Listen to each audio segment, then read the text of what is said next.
Hello there, everybody. My name is Beth Green, otherwise known as Granny Rocks. Tonight, I want to talk about something that has far reaching implications, not only for us personally, but for our world as well. The topic is from anger to awareness, from shock to wisdom, our emotional spiritual journey for these times. And tonight I'm going to talk about why I believe this is the emotional spiritual journey of the moment. And later in the show, I'll be bringing on my friends because this is Lighting the Way with Beth Green and friends. And friends will be coming on later. So there's a lot to cover here. And I'm thinking maybe at some point we will actually even Elizabeth said, how timely. Thank you. Thank you, Elizabeth. And I'm even thinking that a little bit later in the program, when the friends come on, maybe I will answer some questions about these times if it feels right. So I want to start out with saying what I mean by from anger to awareness, from shock to wisdom. And I just want to give a couple of examples that are personal, and then we're going to talk about how this defines the era we are living in. Let's say you're in a relationship, you're married to a man, and all of a sudden he starts acting rejecting or weird, or he's coming home late, or he's just not the same guy that he was before. And let's say you feel angry. Well, your anger is a sign to you that something is wrong. There's something wrong in the relationship. And if you just stay angry, you're just going to start yelling and saying, what are you doing and why are you late and what's happening? So obviously, if we want to make any kind of progress in ourselves as human beings, spiritually and emotionally, but also if we have any intention of dealing with this in the relationship, we have to start to becoming much more aware of what's going on. So we look at him and we say, I wonder if he's taking drugs. He used to take drugs when he was 17 and he hasn't done it in all these years, but maybe he's taking drugs, or maybe he's having a crisis, a midlife crisis, or maybe this or maybe that. If we only stay angry, we're only in our own emotion. We cannot observe what is happening to the other person. So this is why I say this is personal in our individual lives as well as in our collective spiritual, political, social life of the moment. And so without that anger, I wouldn't even notice it, like, oh, everything's fine. But no, somehow I'm feeling angry. Something is wrong. That is my signal. Okay, something is wrong. Now I need to start to look at it and try to become aware. And if I'm overwhelmed with anger, I won't see it. I won't be, maybe I'll say, you've been listening to your mother again, or, I may blame something. But it may not have anything to do with what's really happening. In fact, I might say, oh, you're just like all those other men who are interested in younger women, but I'm not looking at what's happening to him. Why is he having a crisis and so on?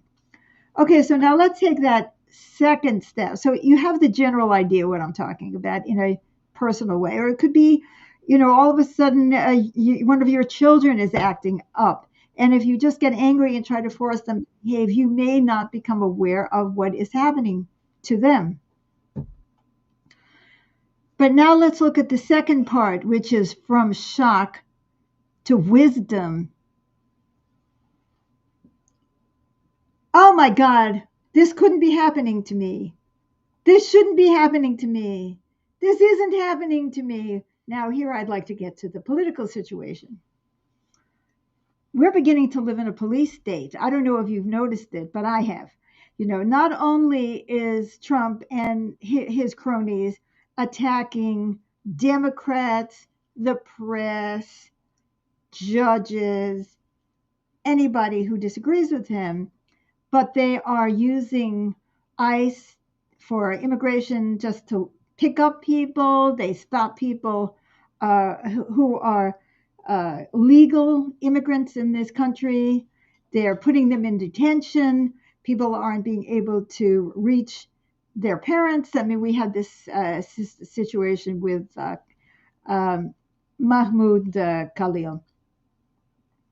But it wasn't just him. There was a German guy who was arrested. He'd just come back from Luxembourg. He had a visa, work visa.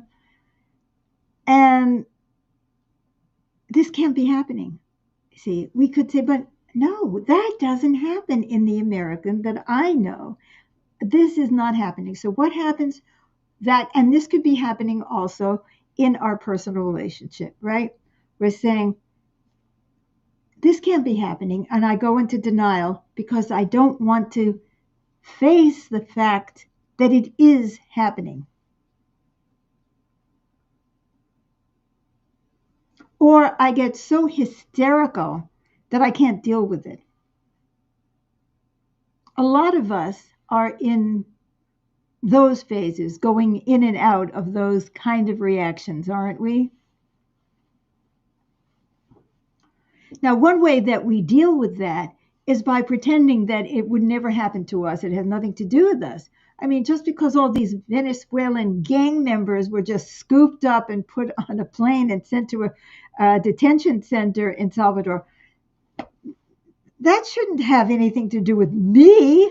I'm not a Venezuelan, and I'm not a member of a transnational gang. But see, now they're treating all kinds of immigrants that way. They say, well, I'm illegal and I can vote for Trump because I'm a legal immigrant, and that's not going to happen to me. And it is happening. And it even is happening to some citizens who are Puerto Ricans, like who are being racially, what did they call it, profiled. We cannot be wise if we are in denial. We cannot be wise if we are hysterical because then we're only reacting, reacting, reacting, reacting. So that's the general idea of what I'm talking about. And this is, as I say, is as true for us individually, whether we're dealing with personal relationships or job situations or problems with our relatives or whatever. Friends who said the wrong thing. If we get angry and we don't go into the inquiry and start to become aware of what might be happening to the person who we're angry at, we're going to miss it. And if we stay in that hysterical place, we will not know how to respond. And if we deny it, we won't respond at all. So if we look at our nation today in the sorry state that it's in, we can easily get all like, "Ah!" Or we could go into denial, or we could go into shock, but we won't be able to help. Now, one of the things that Trump counted on is the piece of this that I want to talk about, which is being aware of what's really going on in our world and then being wise about how we deal with it. I am not going to criticize anybody who is losing their mind over this or who's hysterical or fear. I'm not criticizing anybody. I'm just saying if we want to move forward, it really helps if we can do these things. Trump counted on the ego to get him elected. Now, what do I mean by that? You know, in so many ways, Trump personifies the ego. He's so full of himself. He thinks, and he's declaring himself king. I'm surprised that he hasn't become the emperor yet, except maybe he's keeping that for Elon. And that is really ego. I want what I want when I want it. Now, what is ego? Ego is the sense of separate existence. I am not a part of the whole. I'm an individual. I'm me. I've got to be me. I've got to be me. So many songs are devoted to that. And and this is all about me. Now, it's a joke because the me that I've got to be has been to such a great extent formed by the collective in which I grew up. You know, if you grew up in Alaska, you probably have a lot of words for snow, different kinds of snow. If you grew up in the Sahara, you're going to have a lot of words for sand, right? It's different nuances. And that's how we actually think in language.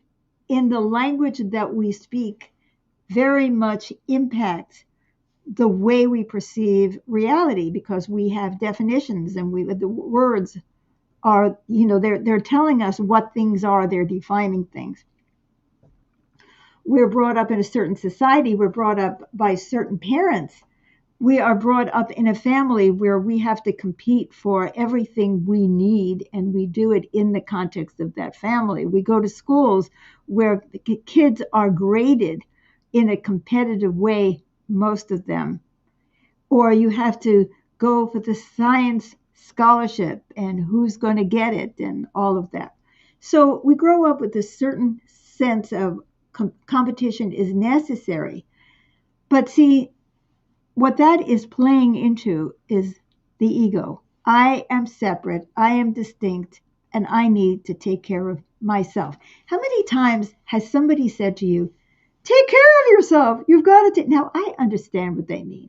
They say, don't throw yourself under the bus. They mean take care of your health, eat right, sleep right, do all of those things. Take care of yourself, yourself, yourself, yourself, yourself. If we're lucky, we hear somebody say, oh, I'm taking care of my family. But see, then it's the line. It's like, oh, my pride. This is my family. I'm going to take care of it. My country, my state, my team, my. It's all about the ego. It's all about me. It's all about separation. And you think that Trump was stupid? He knew how we are divided against one another, and he milked that to a T. Yeah, he might be making fun of veterans. He might be making fun of disabled. He might be making fun of undocumented immigrants. He might be making fun of women. He might be making fun of gays or trans, etc. It doesn't matter which. That's not me. And so I can vote for him because he said he was going to bring down the price of groceries on day one. So that's my excuse for voting for him. And it doesn't make any difference that he attacks everybody and anybody, especially everybody or anybody who gets in his way, right? And he counted on us to separate and say, yeah, a lot of Hispanic men in particular voted for Trump.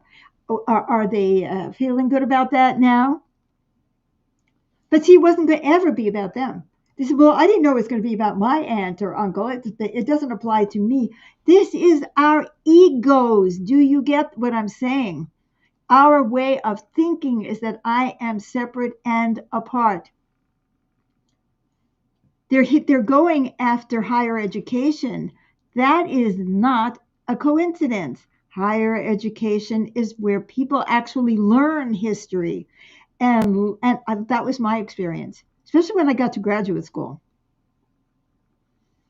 You learn things and you develop critical thinking. And, well, we can't have that. We can't have people thinking. We can't have people learning anything about American history. They're trying to wipe out American history, take out the women, the gays, the blacks. Oh, I heard this funny thing. You may have heard this already, that they took out the page in the Department of Defense praising Jackie Robinson, who, if you don't know it, broke through segregation in baseball. And before that, he was in the U.S. Army, and they had a whole page devoted to him. Well, we can't have DEI, so they took out Jackie Robinson, they took out the Tuskegee Airmen, they were taking out women, they're taking them all out, right? And then all of a sudden, some people who were fans of Jackie Robinson said, "You can't take out Jackie Robinson." They put back Jackie Robinson. See, that makes me laugh. What about all those other people who are being disappeared out of our history, who maybe don't have the star power of a Jackie Robinson? Yes, I believe it. A lot of you don't even know about Jackie Robinson. But there was a time when baseball was black baseball and white baseball.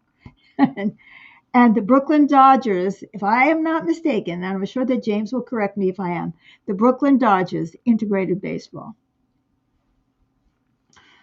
with Jackie Robinson. And then there were others.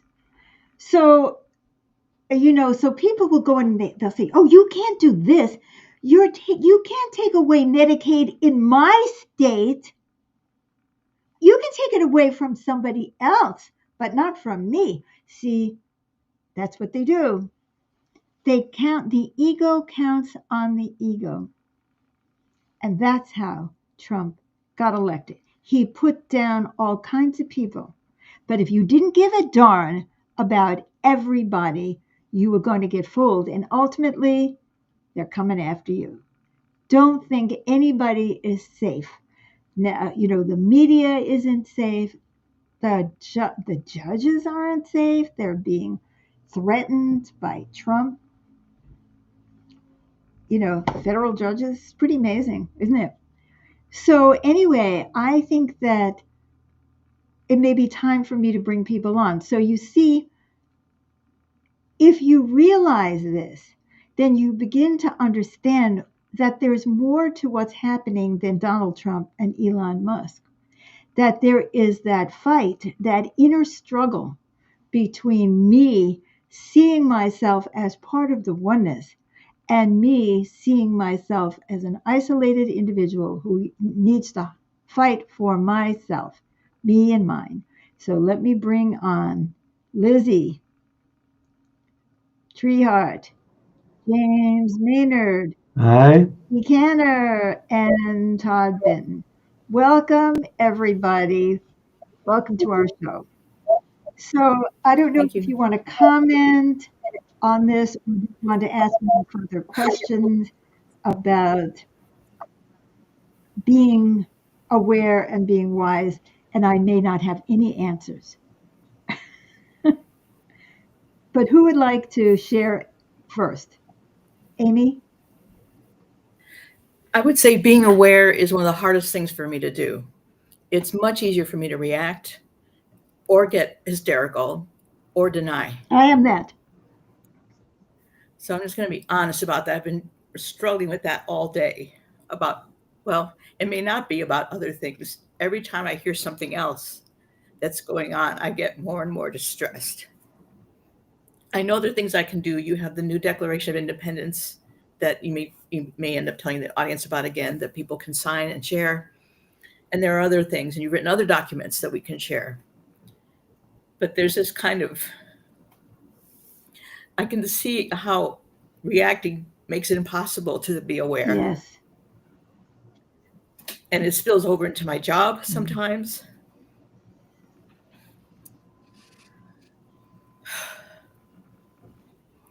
I didn't expect to react quite like this, but you nailed it. So Well, that's why I said that's the struggle. this is the emotional spiritual journey of our times. It's not just that we need this on a personal level, which we do, but that this is what we are facing as a nation, as humanity. It's not Republicans versus Democrats. It's people who give a damn about other people and understand that we're all one and that you can't, uh, have HIV rampant in some other nation that isn't going to end up in yours, or the measles, or any of these other things. All of this narrow minded. So what you're going through, Amy, we are all going through, and we've all gone through it on personal levels, but now it is like on steroids, and we have to stay. Right. And it's out there It is. everywhere. People are It stressed out. is. And that's why I'm saying we've got to stop being shocked, because it is this way. It's not like we, Or being not just shocked, but some people think being oh, what's the word? Not immune, but like above it all. But I can't think of the word. oh, Jaded. they're jaded. Well, Jaded. There's denial, and there's also being jaded. That's another well, one. yeah, And I read something the other day that said if you look under the feathers of a jaded person is a person who thought more was possible and gave up.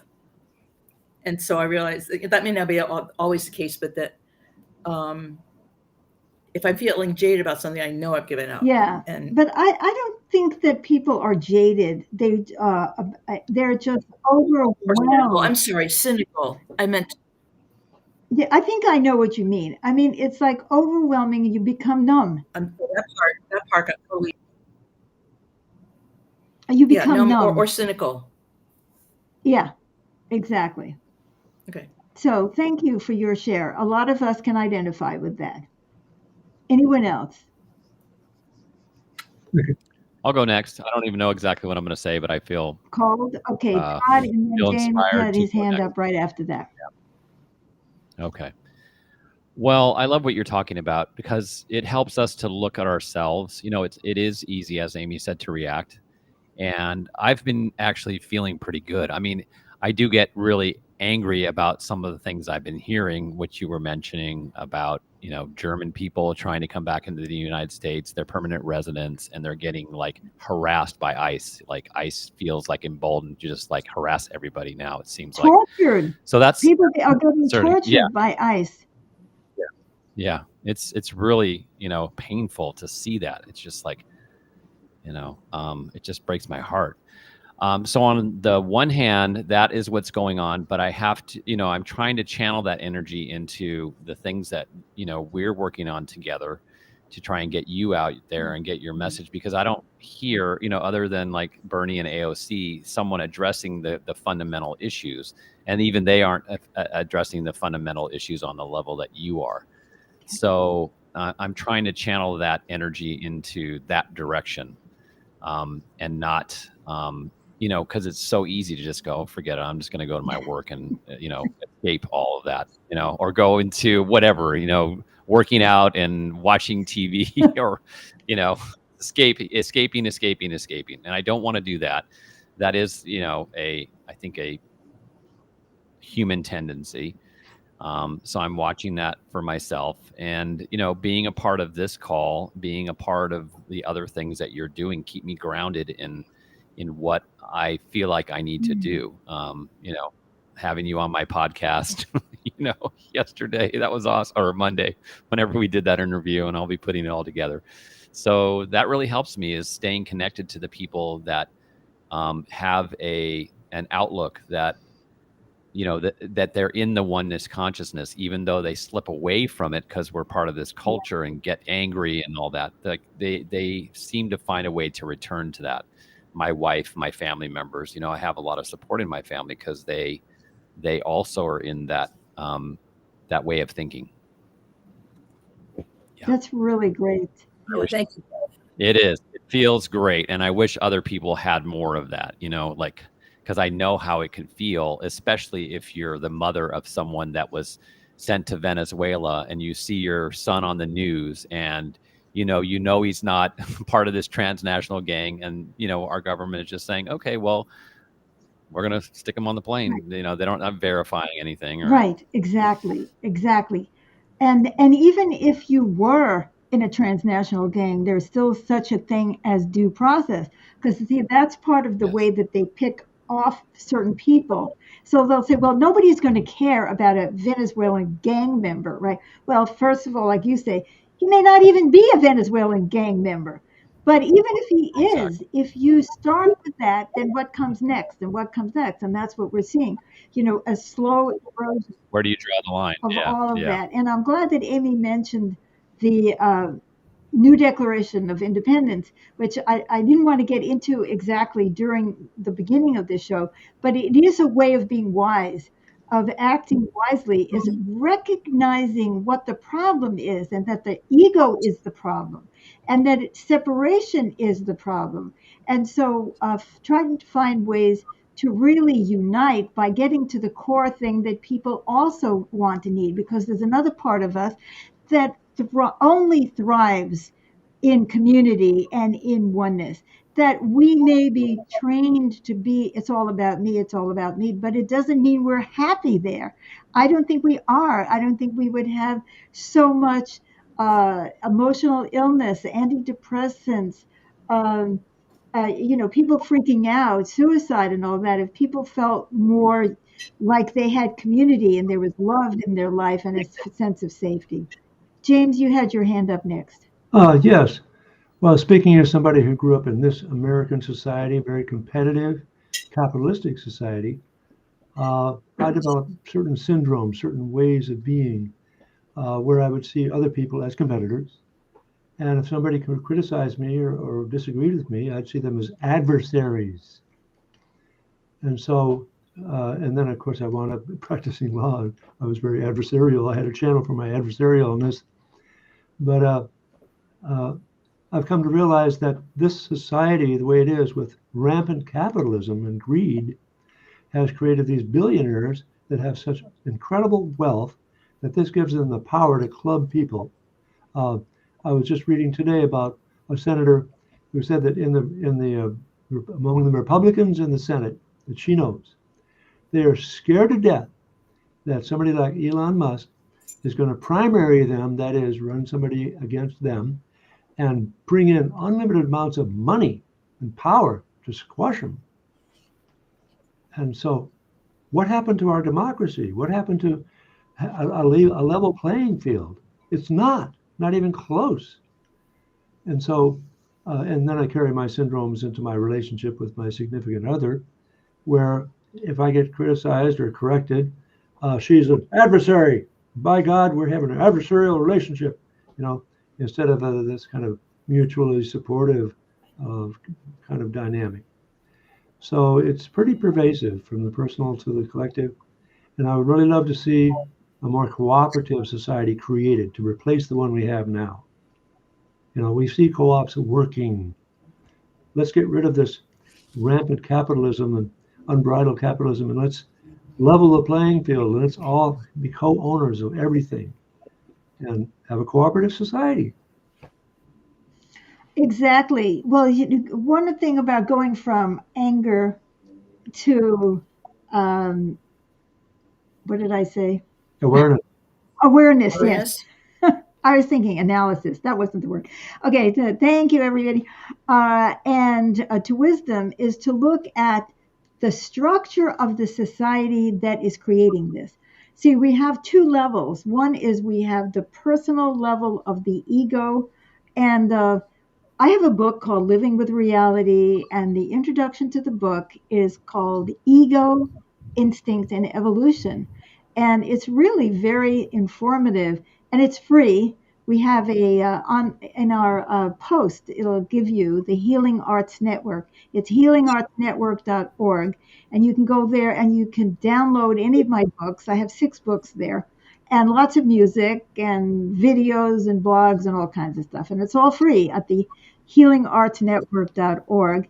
And there's that book, Living with Reality, and it starts with the ego. And if you could just ground yourself by reading it, it could explain so much that I can't explain, at least in this show. Maybe someday I'll spend the whole time on the ego. So that's one level, is on the psychological, spiritual level. The other level is what James is talking about, is on the political, economic level, which is capitalism which is all about ego, me. How do I get the most? And our position, we are the Stream, which is a spiritual organization based on oneness, accountability, and mutual support, and a lot of other things in between. And we know that this is not the way to run the world, and that we see this in real life in terms of um, the purpose of the economy is to meet the needs of people and the earth. When you think about people back in the day, when they ran out and they were hunting or they were gathering or they were trading and they were bartering and they were just trying to meet their needs. That's what an economy is. It's a structure to meet the needs of people and the earth. Except we're not meeting the needs of the earth at all. Now we've become totally ego based, that the only thing that matters is money, and the hell with the air and the pollution and the water and the climate and all of those other things that are going to damage humanity and the earth and the animals for generations to come, if there are generations to come. And all of this is done because of our short-sighted, egocentric view. And capitalism is like that. It's like, I want to get as much for myself as possible. Profit, profit, profit, profit, profit. And so the purpose of society is no longer to meet our needs. And we're so brainwashed, we don't even notice it. It's like, well, isn't that the way it is? So it's on all of these levels, what I'm talking about. To be wise, we have to look at the big picture. And I like, what you said, James, because Bernie talks about this all the time. You've got to get money out of politics. It's obscene. Now they can buy any election. And Citizens United and the Supreme Court, I have to say, has allowed all of this to happen.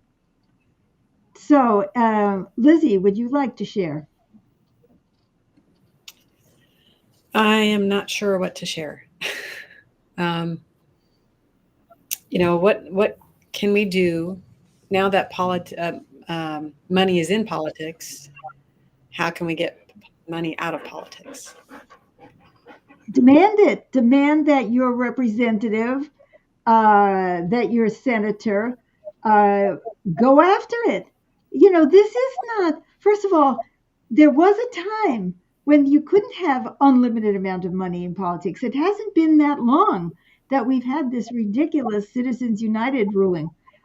But there was always money in politics anyway, because the haves have always been trying to get more for themselves, and the hell with the have-nots.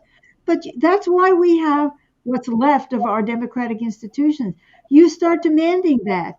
You start saying, I am not interested in the new Declaration of Independence. We talk about that, getting money out of politics. That's something we want our leaders to press for.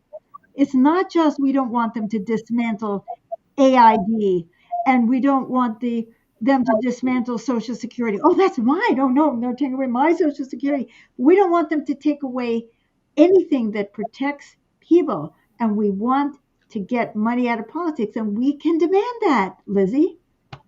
That we demand that write to your senator and say, it appears very clear to me that Elon Musk and Donald Trump would not have the power they do if if we didn't have such a corrupt system and there wasn't that much money in politics. We can talk about income inequality. It is the income inequality that creates the power differential between the few on top and the rest of us. It's power. So I don't know. So one thing you can do is promote the new Declaration of Independence. And even if it's a petition and people can sign. Even if they don't sign it, you can talk about what's in it. These are the things that we think. We talk about economic democracy, like co-ops and so on. We talk about all of these things. We talk about what we're against, but more important, we talk about what we're for. Health, universal health care. People want this.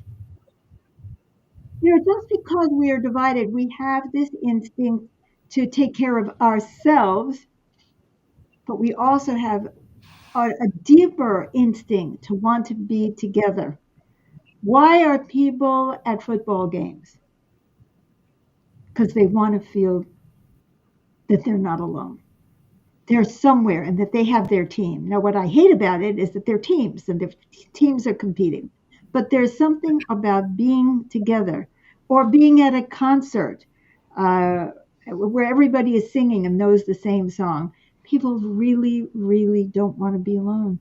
And that was one of the terrible things about the COVID era. People were alone and were desperate. We know this. So let's use our awareness to be proposing things that people want and mobilize to get them. Yes. So I think that's probably. Does anyone else have anything to share? I want to say, please love or like the show on Facebook. We are on Facebook, my personal page and my public page. I will not see your comments on my personal page until after the show. Um, but I do see them from the public page. And so we're on Facebook. You can give us a like or a love on Facebook. We are also on YouTube, simultaneously live streaming. And please give us a thumbs up and subscribe to our YouTube channel and click the notification bell. Become a follower on Facebook. Share these programs with people that you love, that you care about, or people that you might be open. Right. You know, you just never know. And it's an alternative to all the negativity that's out there on Facebook in particular, but other places, because everyone's venting their frustration. But hardly anyone is saying. Some are making suggestions. Let's do this, or let's support this candidate. But a lot of it's just fury. And this you offer, and I hope people look into all the things that you offer, an alternative to just being angry. Like you say, angry lets you know something's wrong, but if you stay there, you're That's not right. effective. Anyone else? So you give us direct. Yes, Todd? I would like to say something briefly about what Lizzie said, because I understand, like, how is my one little voice going to make a difference? But it does, because, if all of us take the approach that, what we say matters, and we go out there and share the declaration or do whatever we can, then that's putting out that ripple for other people to do the same. And I'm seeing that. I'm emboldened by what I'm seeing people sharing on Facebook. Even though Facebook is a totally capitalist thing, people are using it to share, like Amy was saying, positive things, or pointing out the things that are wrong that we're doing, and if we can just stay focused on that, rather than, okay, my little voice is a little, piece of nothing, then, that keeps me positive. Like, just keep doing the actions that I know that I need to do. And the rest is not in my hands. Like, I can try and inspire others, but I can't control the fate of all of the people in this country, and what they're going to do. Absolutely. But each one of us has a voice. We can use it. I mean, that is one of the beauties of the moment of what we're seeing. Because Trump has attacked so many people simultaneously. And we were talking about that several months ago. I said, you're missing the beauty of the moment. The beauty is that he's attacking everybody. So we have this natural tendency to separate and think of ourselves as different. And as, well, this doesn't apply to me because I'm this, then you see that it does. But because he attacks so many people simultaneously, so many that, yes, you can become shock and awe, or you can say, I have allies everywhere, at every federal office in this country, from every park ranger who's seeing a destruction, by the people at the donors to the Kennedy Center who are watching this jerk trying to take over American culture. And it's like, just as they are everywhere attacking, we are everywhere fighting back. We just need to unify. And that's what I'm talking about.